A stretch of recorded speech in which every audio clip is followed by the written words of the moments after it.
100억 벌기 프로젝트, 1억 벌기가 시작이다. 1억의 진짜 의미. 누군가는 1억이 뭐 그리 대단한 돈이냐고 할지도 모릅니다. 맞습니다. 서울의 아파트 한 채는커녕 전세금도 내기 어려운 돈일 수 있습니다. 하지만 저에게 이 1억은 돈의 액수를 넘어선 제 삶을 바꾸는 존엄의 문제였습니다. 하지만 수많은 부의 거인들이 똑같이 하는 말이 있습니다. 당신의 인생에서 0원에서 1억을 모으는 과정이 1억에서 10억, 10억에서 100억을 모으는 과정보다 훨씬 더 힘들고 훨씬 더 중요하다고요. 왜 그럴까요? 처음 씨앗을 심고 싹을 틔울 때가 가장 어렵기 때문입니다. 처음 돈을 모을 때는 나의 시간과 노동력, 즉 나의 희생을 갈아 넣는 것 외에는 방법이 없습니다. 남들보다 덜 자고, 덜 쓰고, 덜 즐기면서 모아야 합니다. 과정은 너무나 고통스러운데 통장에 돈이 쌓이는 속도는 정말 거북이처럼 느립니다. 한 달에 100만원씩 모아도 1년이면 1200만원, 1000만원을 모으는데 거의 1년이 걸리는 거죠. 쉽게 지치고 포기하게 만드는 부의 중력이 가장 강력하게 작용하는 구간입니다. 하지만 일단 1억이라는 단단한 시드머니, 즉 임계점을 돌파하면 그때부터는 게임의 규칙이 완전히 달라집니다. 나 혼자 뼈 빠지게 일하는 게 아니라 내가 모은 돈이라는 녀석이 제2, 제3의 직원이 되어 나를 위해 함께 일하기 시작합니다. 투자를 통해 돈이 돈을 버는 복리라는 마법의 엔진이 본격적으로 시동을 거는 겁니다. 이때부터 부의 눈덩이는 우리가 상상하는 것 이상으로 빠르고 거대하게 굴러가기 시작합니다. 안녕하세요. 100억이라는 위대한 부의 성을 쌓기 위해 제 인생의 가장 밑바닥부터 다지고 있는 평범한 아빠가 아닙니다. 1억은 단순히 종이 화폐의 액수가 아닙니다. 그것은 나는 해낼 수 있다는 자신감의 증표이고 돈을 다루는 능력을 갖췄다는 자격증이며 무엇보다 돈으로부터 내 가족과 나의 삶을 지킬 수 있는 자유를 향한 첫 번째 입장권입니다. 갑자기 회사가 어려워져도 다니기 싫은 직장을 당장 그만둘 수 있는 선택의 자유. 아이가 갑자기 값비싼 예체능의 재능을 보일 때 망설임 없이 지원해 줄 수 있는 기회의 자유. 매달 날아오는 카드값 고지서에 더 이상 가슴 졸이지 않아도 되는 마음의 자유. 저는 그 자유를 얻고 싶습니다. 2화 추적 우리 집 돈 도둑을 잡아라. 지난 1화에서 우리는 100억이라는 거대한 꿈을 함께 선포했습니다. 하지만 거창한 선언 뒤에는 반드시 차갑고 냉정한 현실 점검이 따라야만 합니다. 위대한 건축가는 건물을 짓기 전에 반드시 땅의 상태부터 분석합니다. 의사는 환자를 치료하기 전에 아픈 곳이 어디인지 정확하게 진단합니다. 저의 100억이라는 꿈이 그저 허황된 망상으로 끝나지 않기 위해 저 또한 반드시 거쳐야 할 과정이었습니다. 바로 외면하고 싶었던, 어쩌면 가장 마주하기 두려웠던 저희 집의 가계부를 마치 범죄 현장을 감식하는 형사처럼 샅샅이 파헤쳐보는 것이었습니다. 오늘은 그 한 달간의 고통스러웠지만 값진 추적 기록, 그리고 마침내 찾아낸 제 월급을 갉아먹고 있던 진짜 돈 도둑들의 정체를 여러분께 낱낱이 공개하겠습니다. 본문 1 추적의 시작, 불편한 진실과 마주하다. 모든 조사의 기본은 증거 수집입니다. 저와 아내는 지난 한 달간 단 100원짜리 동네 슈퍼 영수증 하나까지도 버리지 않고 모두 모으기 시작했습니다. 솔직히 처음 며칠은 정말 어색하고 귀찮았습니다. 카페에서 음료 하나를 사고 무심코 영수증을 버리려다 아차 싶어 다시 주워오기도 했습니다.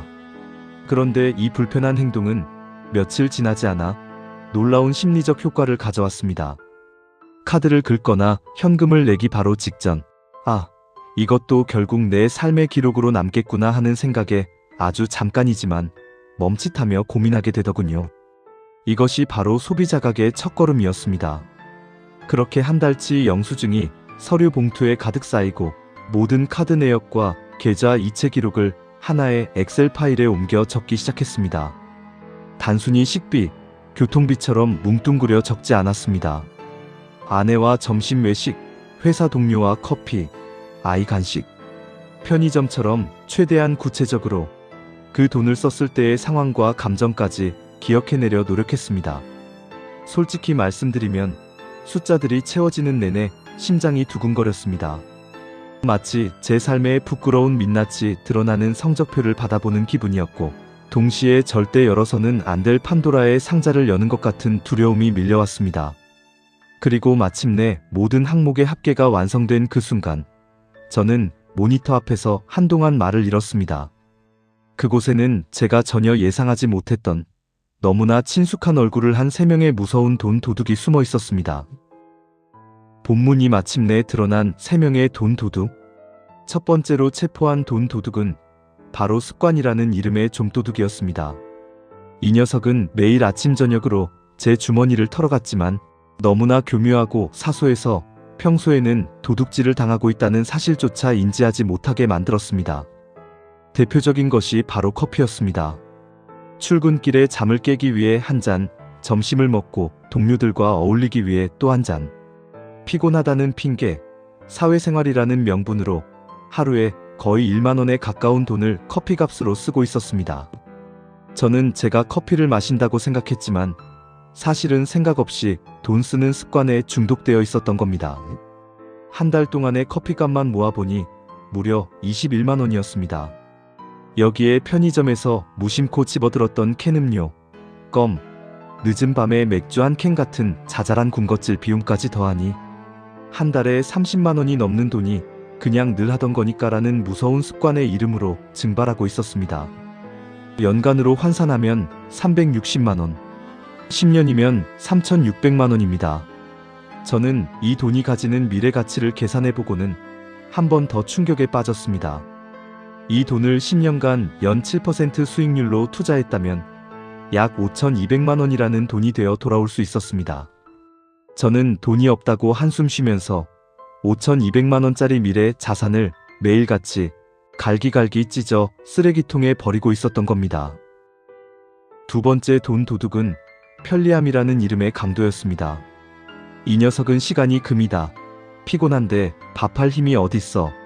이 정도는 나를 위한 보상이야와 같은 너무나 달콤하고 합리적인 말로 저를 유혹했습니다. 바로 배달앱과 온라인 쇼핑이었습니다. 야근하고 녹초가 되어 돌아온 평일 저녁, 요리하기 유난히 귀찮았던 주말, 저희 부부는 너무나 쉽게 스마트폰을 들었습니다.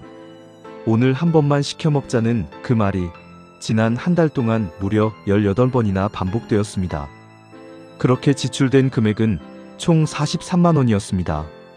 물론 그 시간 동안 저희는 편하게 쉬었습니다.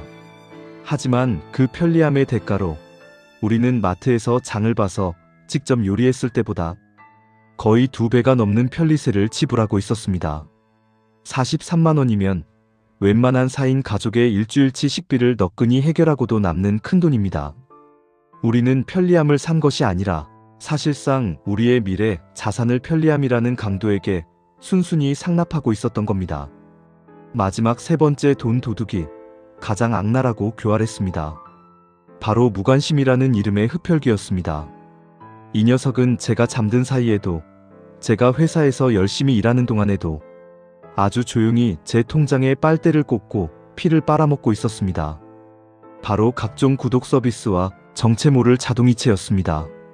새해 목표로 큰맘 먹고 등록했지만 이제는 옷걸이 신세가 된 자전거 보관소 옆 헬스장 회원권 월 5만 원, 가입해놓고 한 달에 한두 편 볼까 말까한 OTT 서비스 3개, 월 38,000원, 무료 체험 기간이 끝나고 자동으로 유료 전환된지도 몰랐던 앱 구독료 월 12,000원. 이것들만 합쳐도 매달 10만 원이 넘는 돈이 제 의지와는 전혀 상관없이 고정적으로 빠져나가고 있었습니다. 이 흡혈귀는 제 노력이나 의지를 비웃기라도 하듯 매달 정해진 날짜에 꼬박꼬박 제 돈을 빨아먹고 있었습니다. 제가 100억이라는 위대한 꿈을 선포하는 동안 제 통장은 밑빠진 독처럼 처참하게 새고 있었던 겁니다. 본문 3 눈물 젖은 가족회의, 그리고 새로운 헌법. 이 충격적인 결과물을 프린트해서 식탁 위에 올려놓고 저와 아내는 밤늦도록 이야기를 나누었습니다. 처음에는 서로에게 책임을 떠넘기기 바빴습니다. 배달 음식은 당신이 더 좋아하잖아. 나는 안 쓰는 OTT는 당신이 보자고 해서 가입한 거야. 라며 날 선말을 주고받았습니다. 분위기는 험악해졌고 지난날의 서운함까지 터져나왔습니다. 한참을 그렇게 서로에게 상처를 주다가 문득 깨달았습니다. 우리는 지금 적을 눈앞에 두고 아군끼리 총질을 하고 있다는 것을요. 우리의 진짜 적은 서로가 아니라 그동안 돈에 대해 너무 무관심했던 우리 부부 모두의 과거, 그리고 잘못된 소비 습관이라는 것을요. 그제야 우리는 이것이 절망의 순간이 아니라 우리 가족이 하나의 팀으로 거듭날 수 있는 희망의 시작점이라는 사실을 깨달았습니다. 왜냐하면 이제 우리는 어디서 돈이 새고 있는지, 우리의 적이 누구인지 정확히 알게 되었기 때문입니다. 싸워야 할 대상이 명확해진 겁니다. 우리는 그 자리에서 앞으로 우리 가족의 재정을 이끌어갈 가족재정헌법 제1조를 함께 만들었습니다. 첫째, 모든 습관성 지출은 선 예산 후 지출을 원칙으로 하며 커피와 군것질 예산은 한 달에 총 10만 원을 넘지 않는다. 둘째, 편의성 지출인 배달 음식은 주말에 가족과 함께 즐기는 행복한 이벤트로 규정하며 일주일에 단 한 번 5만 원 한도 내에서만 허용한다. 셋째, 모든 고정성 지출은 분기별로 1회씩 점검하여 사용하지 않는 서비스는 즉시 해지하고 더 저렴한 대안이 있는지 반드시 찾아본다. 이 세 가지 조항만 지켜도 우리는 한 달에 최소 50만 원 이상을 아낄 수 있다는 계산이 나왔습니다. 연간 600만 원, 1억이라는 목표를 향한 아주 강력한 첫 번째 무기를 손에 쥔 기분이었습니다. 가계부를 정리하는 것은 단순히 숫자를 기록하는 행위가 아니었습니다. 그것은 제 삶의 지난 한 달을 복귀하고 저의 잘못된 습관과 정면으로 마주하는 성찰의 시간이었습니다. 고통스러웠지만 동시에 너무나 후련했습니다. 이제 저는 더 이상 안개 속을 헤매지 않습니다. 어디를 향해 가야 할지, 그리고 그 길을 가기 위해 무엇부터 버려야 할지 명확히 알게 되었기 때문입니다. 여러분도 용기를 내어 여러분의 가계부라는 거울 앞에 한번 서보시길 바랍니다.